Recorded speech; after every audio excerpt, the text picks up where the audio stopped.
Greetings comic lovers and welcome back to Casually Comics, the channel where we chat all things comics, from reviews of comics new and old to history to anecdotes, really wherever our whims take us. The Golden Age, the first era of comics, the dawn of, but not peak of, the superhero. It's an era that is oftentimes skipped over. People tend to jump right to the Silver Age, as there are a lot of iconic characters that do emerge from that era. However, some have firm roots in the Golden Age, and indeed would not exist without it. Now, the Golden Age wasn't quite as preserved as some of the other eras. A lot has fallen by the wayside, lost to time. There were some growing pains during this era and also a lot of very interesting risks taken. It was an industry that was still very much figuring itself out. There's a lot to discover and a lot that can be overlooked, but not today. For today, we're going to go back and take a look at Doll Man, the world's mightiest mite. There have been multiple Doll Men at this point, but we're going to concentrate on the original. Get ready to get into the spirit of, celebrate, and just dive into the oft misunderstood and messy Golden Age. It's time to take a look at Darrel Dane. But before we get started, I'm Sasha, and if you're enjoying this content, you know what to do. Hit that like button, hit that subscribe button, join us in this comic book journey, and if you are feeling so inclined, hit that join button next to the subscribe button. It helps us produce more content. You get access to some behind the scenes footage, badges, emojis, and the like. Tiny badges, tiny like Doll Man. Doll Man was created by famed cartoonist and comic book writer Will Eisner back in 1941 for Quality Comics, an early comic imprint that lasted from 1937 to 1956. A casualty of shifting comic book trends and having footholds in various genres, some that were waning in popularity at the time, such as superheroes or wartime comics, or genres that were trying to be quashed, like the explicitness of romance and horror. It all came together in a perfect storm to not work out for Quality Comics. Doll Man was actually their first superpowered creation, so their first superhero. He also has the distinction of being the first shrinking superhero. He predates the Atom and Hank Pym by decades. He was introduced in issue 27 of Feature Comics. Like many Golden Age comics, a variety-style affair full of multiple stories and characters. From his first appearance, he quickly became the lead feature in the comic, and remained as such until issue 139 in 1949. And the comic itself only lasted until issue 144, so he had a pretty good run. On top of that, he would get his own self-titled solo series, Doll Man, or The Doll Man. This ran from 1941 to 1953 and lasted 47 issues. But just who was the Doll Man? Well, Doll Man is actually pretty unique and oftentimes a wild ride. In fact, most of the time it doesn't go where you expect it to in terms of tone or period-typical conventions. Let us now take a look at Darrel Dane's first appearance and origin, which also introduces the other key players in his mythos, his fiancée Martha Roberts and her father, Professor Roberts. The Doll Man.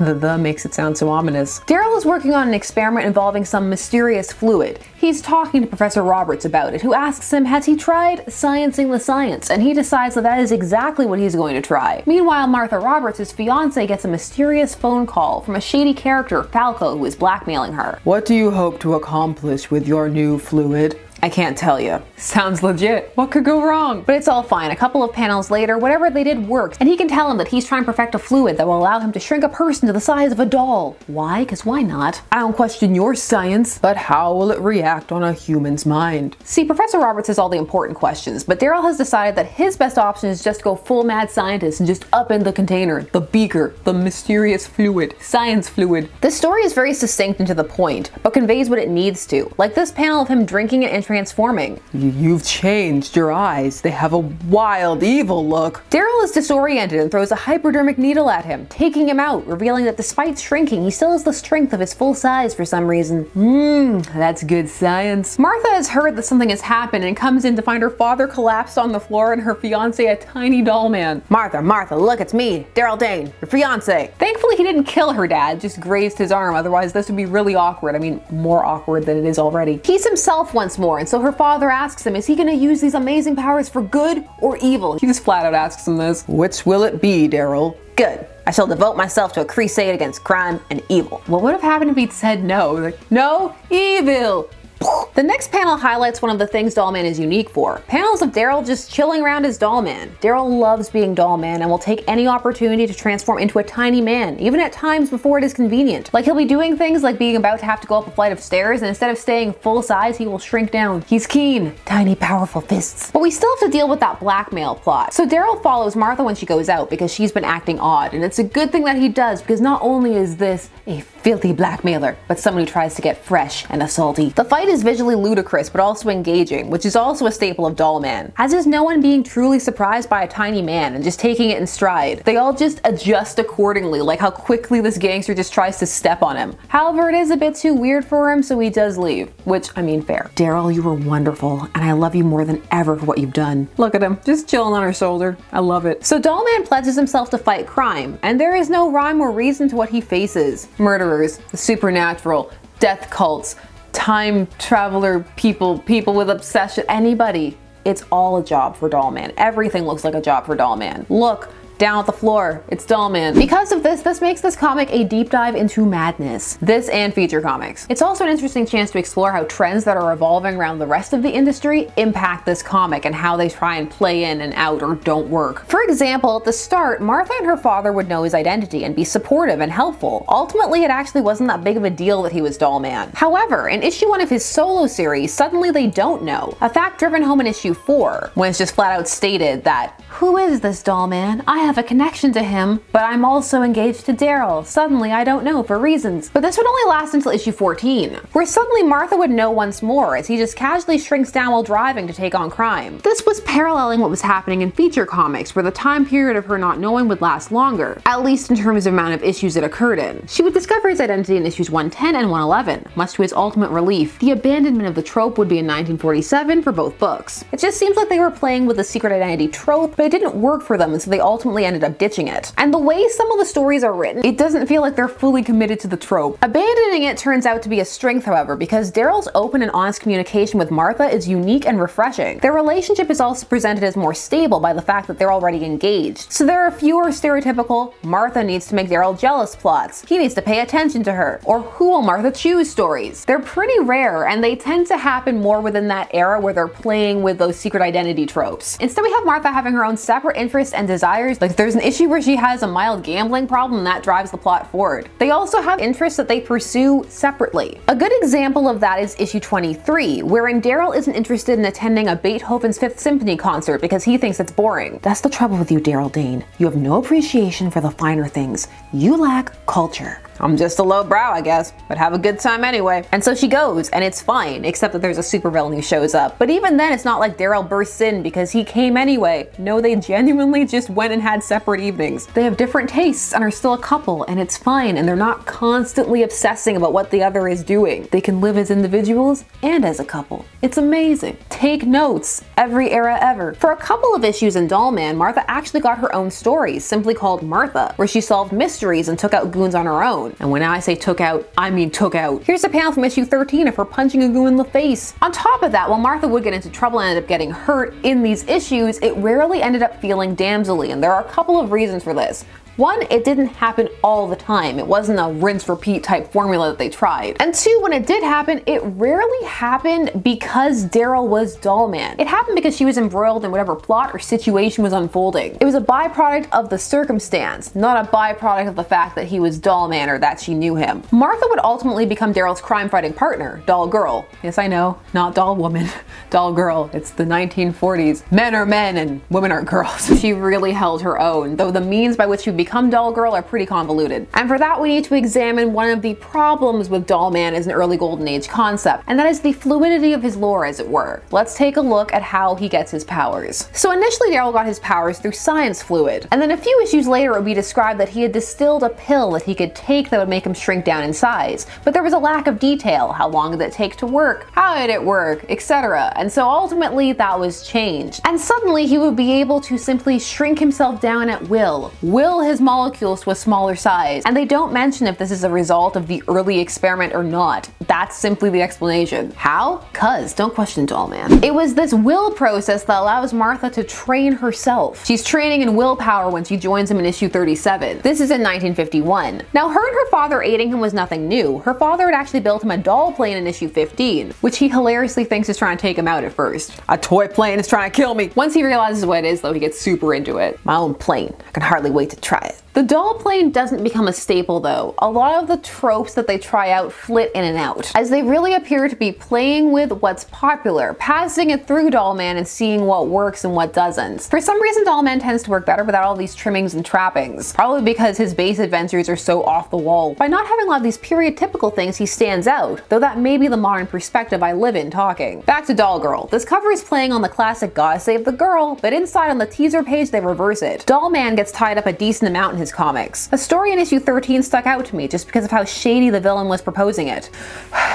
Now we can have fun with the Dollman. Why was that pause there? Then he ties into a baseball bat. I have so many questions. Because of his size, visually this comic is a fascinating experience, and it dabbles in some bondage style imagery at points. It's a thing, it happens, it's there, you all noticed it. Even when I posted that picture in the community tab, there's a vibe and undercurrent kind of going on. Back in issue 37, Dollman takes on the Skull, a villain after a special shipment of thorium. Darrel's taking this to deliver to a test site. This is because what Darrel does is also shifting. Sometimes it matters that he's a scientist, most of the times it doesn't. Sometimes he seems to be a bit of a dilettante, just flitting from thing to thing. Sometimes he's treated like a private investigator. It really just depends on what the plot needs. The Skull is fabulous, by the way. Look at his skull brooch. However, they didn't count on Darrel's great Dane and crime fighting partner, Elmo. Yes, he had a dog for a bit. Elmo appeared in issue 31 of Dollman and even gets cover billing. He's a staple once he arrives, an enhanced Great Dane, cause Darrel Dane, get it? He's wiser, smarter, stronger than your average dog and ready to aid Darrel in his doll quest. Sometimes he rides him. Moving on. This is a gadget often used by hypnotists.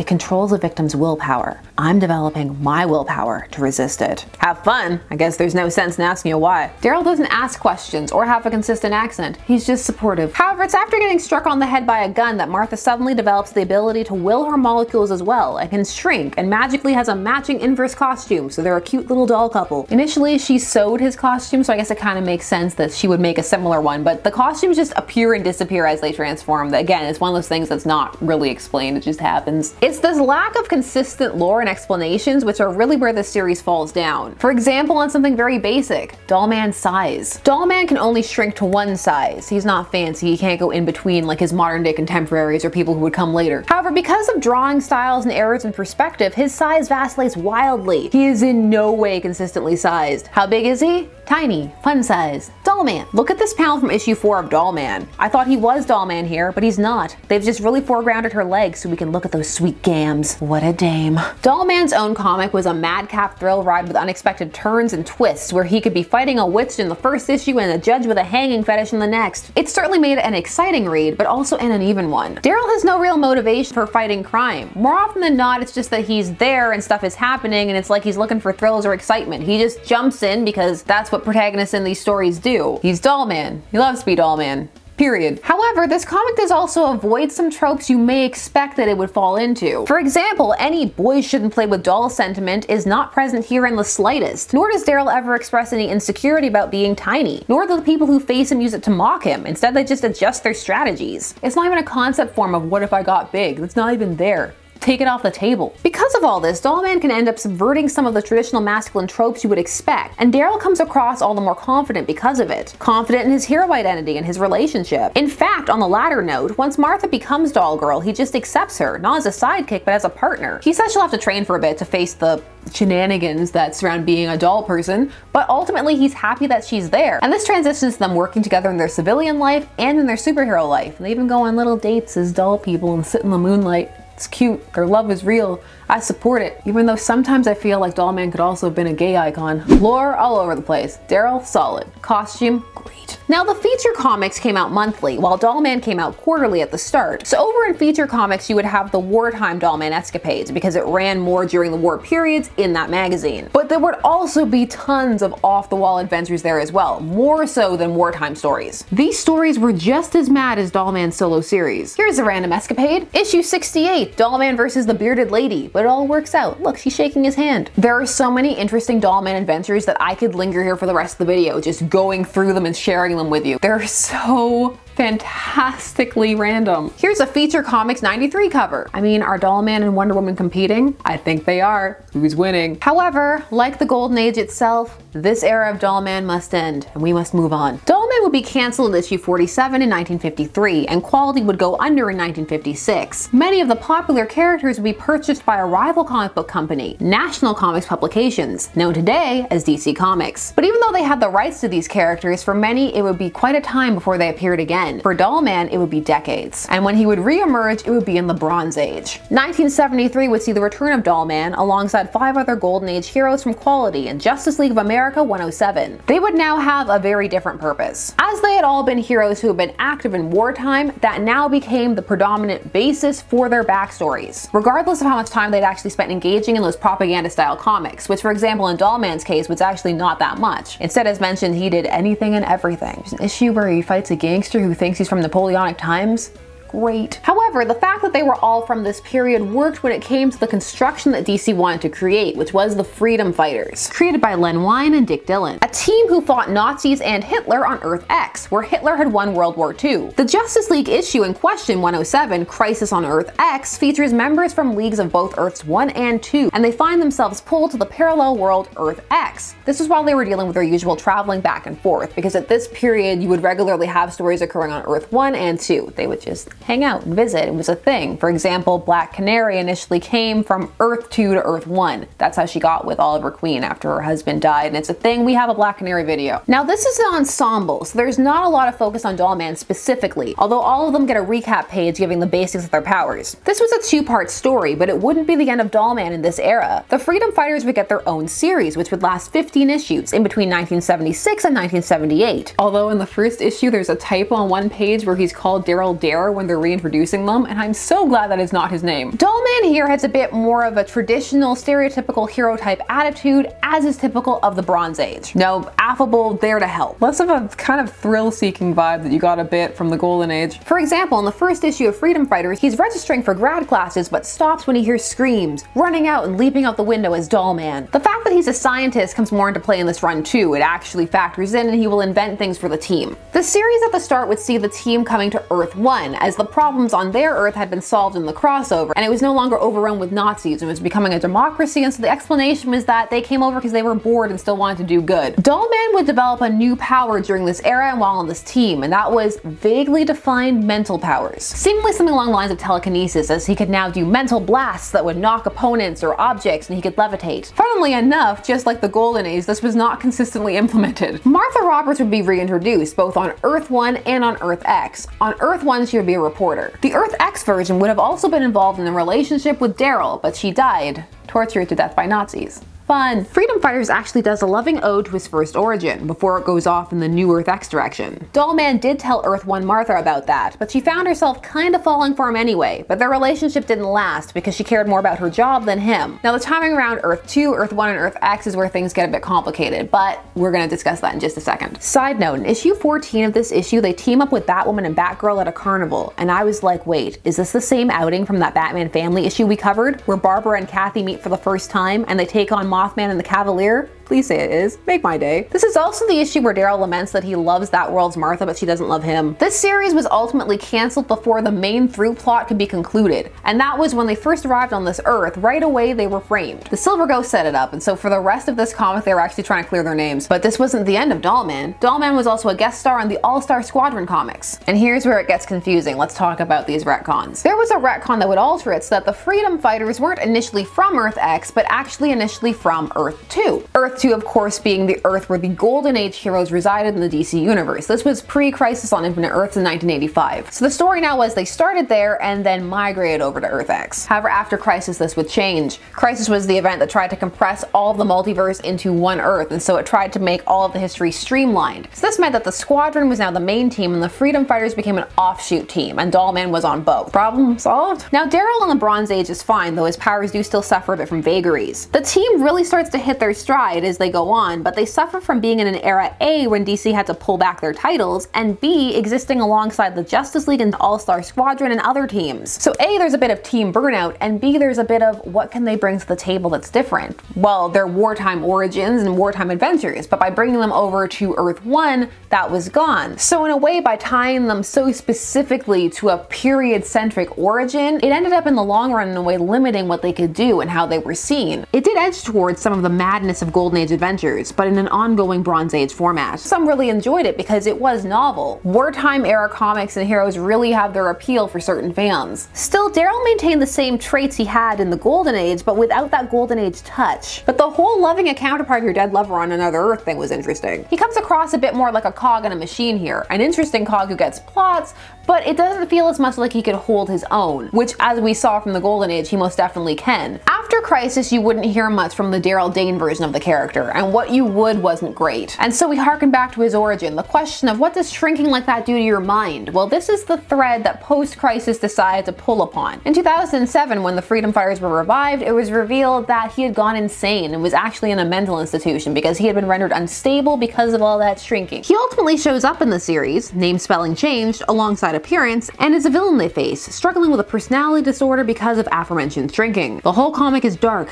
and violent and depressing. The last Darrel Dane sighting I had was in 2019's Freedom Fighters maxi series by Robert Venditti. At the time of this recording, Curious killed in the first issue of the series, and this series was all about Earth X and that wartime alternate history. So if that's something you're really into, there you go, 2019 Freedom Fighters. Also, if you've had any other Darrel sightings, let me know. I'm always on the lookout, but he can be hard to see. Tiny Dollman. Dollman was an interesting character where the lack of direction allowed him to get involved in any and everything. At the time of his creation, he was certainly unique, yet struggled to create a lore that would have a lasting impact. He didn't have an origin that stuck you right in the feels, or a power set that necessarily made you feel the coolest. There is always a little bit of a so he gets small so what when it comes to tiny heroes. His supporting cast was small and didn't evolve much. He did have some recurring villains, but none of them seemed to make a really lasting impact. Lots of the subversive elements about him seem more appreciated now than they were at the time, potentially. The stability of his relationship, the equality of his partnerships, his security and embracing of a persona that seemingly conflicted with traditionally masculine tropes, those elements of kink that flit through. Dollman feels like under different circumstances he could have been an icon, but it really doesn't all come together, even in his heyday. As entertaining as Dollman is in his golden age, he never really feels like he figures his core tenets out, and instead just reads like a decently produced comic, which is a good thing, but it's also a comic where they are willing to try anything, and so its identity can come across a bit muddled. Some of that, of course, comes from hindsight bias, coming from a position of seeing what survived. But we have also taken a look back at characters that harken from that era, and one of the consistent things about those who have made it is a lore that was solidifying itself. For example, take a look at Batman. By 1 year in, he has a sidekick who is still around today, and an arch-villain who is around so much that we have burnout. Meanwhile, Dollman essentially starts in the same place he finishes. If you read the first issue of his comic or the last, it's pretty much the same. There's not a lot of evolution there. Aside from Doll Girl, and by that point so much was shifting in the industry around them. As much as I enjoyed his stories during this era, I can also acknowledge that from a structural standpoint, the ones written by Will Eisner tend to have a pretty solid foundation, but there are a decent amount of rough ones out there from everybody. It's also a bit difficult to track down who wrote what, particularly when it comes to the Dollman series. The updated Dollman that emerges with the Freedom Fighters, while the same character, is also clearly a product of a different era. Bronze Age Darrel just feels different. Attaching him so strongly to his wartime roots, while understandable, also just changed a little bit of the core about him. It's a fascinating example of a character viewed through the passing lens of a changing industry. Sometimes the same beats play out, but their tone has changed. While it plays well to those nostalgic for wartime comics, and there is effort put into this team, and for many it was their introduction to these characters, who some took to quite fondly, it doesn't fully recapture the feel of the golden age they come from. Although in all fairness, it was potentially not trying to, but rather hoping to reinvent them. It doesn't even fully recapture the feel of those old wartime comics either. It's a level of propaganda that it's hard to replicate without the pressures that caused it to be created in the first place. But don't worry, we got modern propaganda. Propaganda all the time, always. Propaganda will never die. You can tell that DC was struggling to find out what to do with Dollman 2 and how they suddenly give him this new power set. It was as if they too were asking the question, what do we do with Dollman in an era where we have the Atom? Have we said golden age enough in this video? I feel like I never want to say it again. There were attempts at other Dollmen, but they were short-lived. Is Dollman just a concept destined for the golden age? An idea that sowed the seeds from others who took what they wanted and modified and built upon it? Or is there room and a way to implement Darrel Dane in the modern age? Age? Do we even need to, or can we just let these Golden Age stories stand on their own? Bring them back to the foreground, highlight them. Where's my Doll Man Omnibus, DC?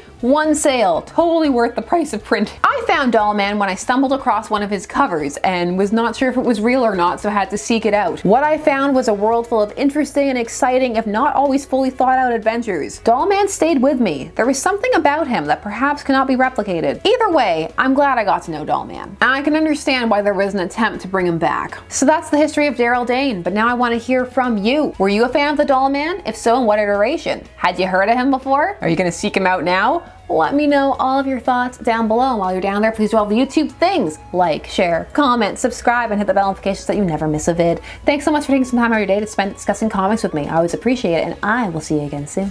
Bye-bye.